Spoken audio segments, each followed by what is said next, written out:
ગુલાબના ફૂલ, કડવો લીમડો, જાસૂદના ફૂલ છે, 5 કિલો ડુંગળી, આ મીઠો લીમડો, 5 કિલો દૂધીનું ખમણ છે, લીલી મહેંદી, કિલો આંબળા છે, સોડાના ફૂલ, મીઠો લીમડો છે, બાવચી, જટામાસી છે, શંકર ભગવાનની જટા હોય ને એ ટાઈપની હોય આ જટા, આ છે કચુરો, આ ભરમી સુગંધી, આ અળસી, આ સુકેલી ગુલાબની કાંદડી, મહેંદીનો પાવડર, ભાંગરો પાવડર, તેને પાણીમાં પલળવા દેવાની છે.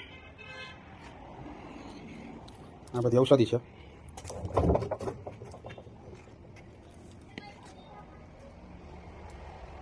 તીખા મરી, આ કલોંજી, આ 1 કિલો પલાળેલી મેથી છે, આ તેલનો મસાલો, આ જાસૂદના ફૂલનો પાવડર છે.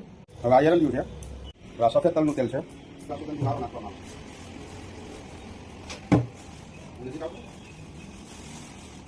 આ ભરમી સુગંધી, 5 કિલો સિંગ તેલ નાખશું.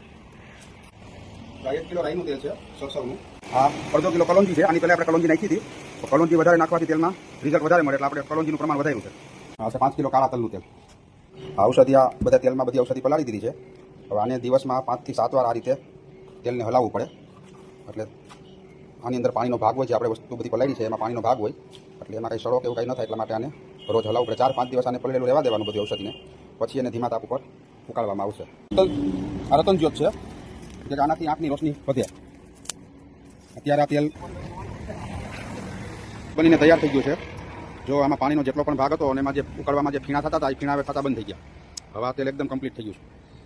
હવે આપણે જરણનું તેલ નાખશું.